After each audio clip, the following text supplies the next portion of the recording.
Hi everyone, welcome to another episode on Licensure Hub. In our previous episode, I'll urge all of you who have various additions or various questions that you want to ask. You can leave those questions in our comment section, or you can also equally WhatsApp us on our WhatsApp channel 054 136 0991 anytime for clarifications. Or you can also join us on our Telegram page, Road to Licensure. Join the page for a better interaction and any clarification that you seek. In our previous episode, we talked about psychiatric nursing in our journal paper of licensure exams. Today, we are going to continue with an aspect of the journal paper, which is public health nursing. Public health nursing is one of the aspects that mostly rolls up in our journal paper, and hence we are going to look at various questions that could be asked in the public health aspect of the journal paper. Before we begin, I'll urge all of you to subscribe to the Licensure Hub channel so that as and when we release a video, you get notified so that you don't miss any of our interesting videos and educative as well. Question 1 for the day. What type of immunity requires introducing antibodies into the human body to elicit an immune response? A. Artificially acquired active immunity. B. Artificially acquired passive immunity. C. Naturally acquired active immunity. In this question, you could see that a very important aspect of public health nursing has been questioned about, which is immunity. What then is immunity? Immunity can be defined as one's ability or one's host cells or one's body to resist an infection or an infectious illness. So your own body being able to resist an infection is what we term as immunity. Delving into immunity, we have various types of immunity. We have the innate immunity, we have individual immunity, we have species immunity, and a lot more. Looking at what has been described in the question and the various answers given, option A says that artificially acquired active immunity. What is that? First of all, let's split the words into two. Artificially acquired, meaning it was man-made or was injected into the body. Now, active immunity can be defined as an immunity in which one's body cells was stimulated to produce the antibodies. So, an antigen is what elicits an immune response, and what is being produced at the end of that immune response is the antibody.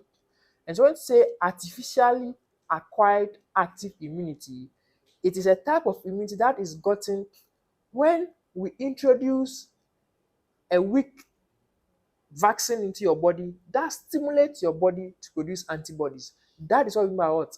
Artificially acquired active immunity. Then what then is naturally acquired active immunity?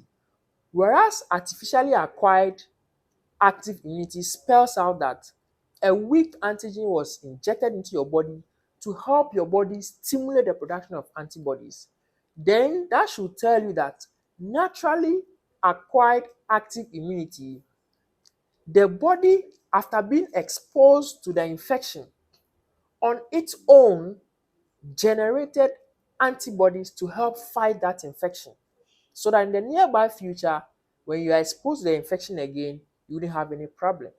So naturally acquired active immunity, your own body was the one who played a role in the production of that antibodies. And so nothing was injected into you. It was upon the exposure to the infection or to the illness, the body cells produce those antibodies down. Option B, artificially acquired passive immunity. What is passive immunity in the first place? Passive immunity has to deal with the passage of antibodies already to the person. And so what is being injected in the person is already an antibody. So the body will not play any role in formation of antibodies. So passive immunity can be natural or artificial. Natural in the sense that the natural passive immunity, your mother gave you those antibodies when you were in utero. And so your body played no role in the formation of those antibodies, but rather what? Your maternal or your mother gave those antibodies to you when you were in utero. That is natural passive immunity. Artificial passive immunity or artificial acquired passive immunity has to do with what? A type of immunity in which antibodies are introduced into your human body to elicit an immune response. So when we introduce that into your body artificially, we say it is what? Artificially acquired passive immunity.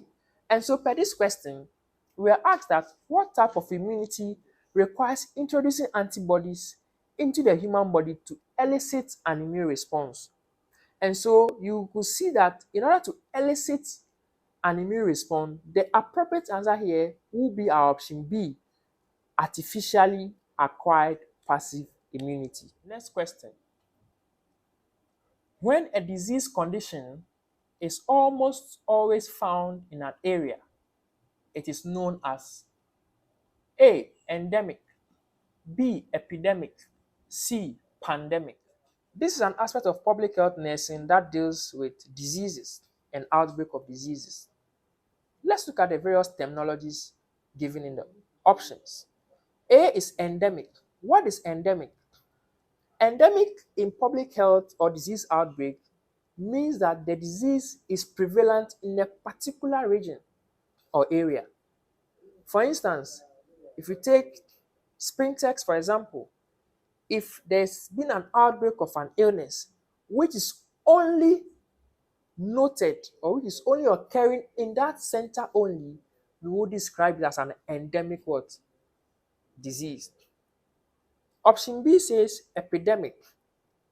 Epidemic has to do with an outbreak of disease that is spreading among communities. So there's an outbreak, let's say in Spintex, but that outbreak has started spreading to the nearby communities like Tema, Nungwa. That is epidemic. The outbreak is spreading faster in community. That is epidemic. Then pandemic, which was a common word used during the COVID-19 outbreak, pandemic, worldwide.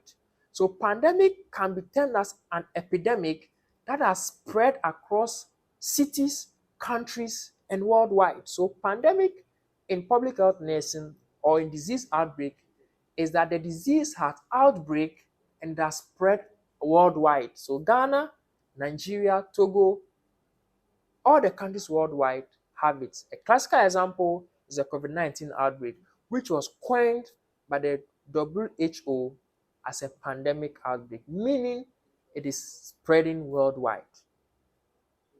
And so per this question, the question says that when a disease condition is almost always found in an area, it is known as, you should know our correct answer should be what? Endemic.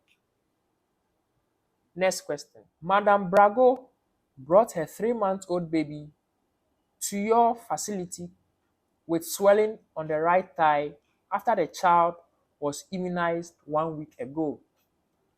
What immunization was the child given?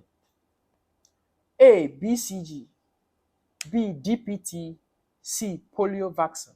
Here again, you have been taken back to immunity, specifically the immunization schedule, which should be something at the fingertips of all candidates preparing for their final licensing exams of general paper.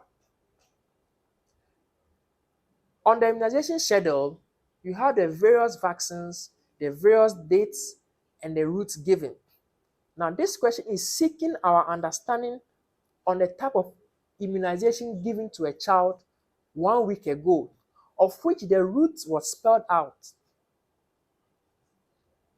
Option A, BCG, which stands for Bacilli Calgamate Guarin. This is a vaccine given to protect the newborn from TB infection. And so in the immunization schedule, the vaccine that is TB preventable is the BCG. So BCG is the vaccine for what? TB, and is given at birth. BCG is given at birth, and the correct dosage for that is 0.05 mL at birth. What is DPT? DPT stands for diphtheria, pertussis, and tetanus. It's one of the pentavalent vaccines, which is given at 10 weeks, 14 weeks of birth, 6 weeks, 10 weeks, and 14 weeks respectively. And the right route of this administration is the right thigh, intramuscular. The polio vaccine also has its own route. And so from this question, the route that was mentioned, which is the right thigh, should quickly tell that vaccine or that immunization that was given to the child is DPT. Hence, DPT, our correct answer. From this question, I'll urge all candidates to really look at the immunization schedule very well, knowing the vaccine, the right dose, the route of administration, and the intervals that has been given. So that when one meets questions like this, just picture the immunization schedule and voila, it's easy for you to answer. Next question. One main objectives of school health services is to A. Easy learning opportunities are available and conducive to the level of the children. B. Foster teacher-parent relationship through cooperation. And C. Protect and promote the health, safety, and welfare of school children. Looking at this question, school health services is one of the components of public health nursing. What is school health servicing and what is its relevance? School health service is where a health worker, particularly a public health nurse, goes to school to examine and conduct thorough health assessment on school children. Particularly, the WHO specifies the age range of 0 to 19 years or 9 to 19 years, specifically for school health services. And so the public health nurse or the health worker goes to the school to assess the health status of these young children or adolescents, so that they can be able to quickly identify any disability or impairment for quickly referral and treatment.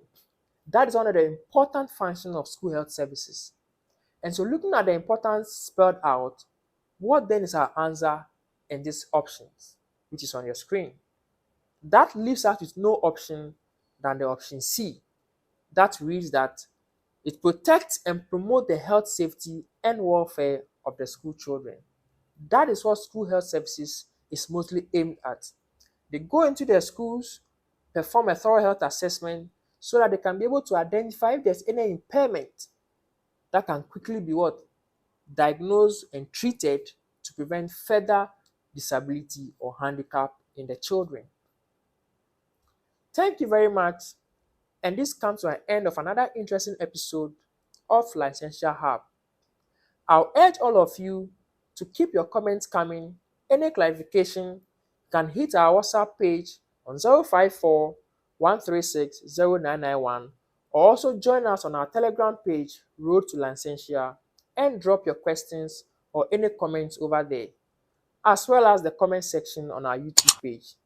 Thank you. See you same time next week.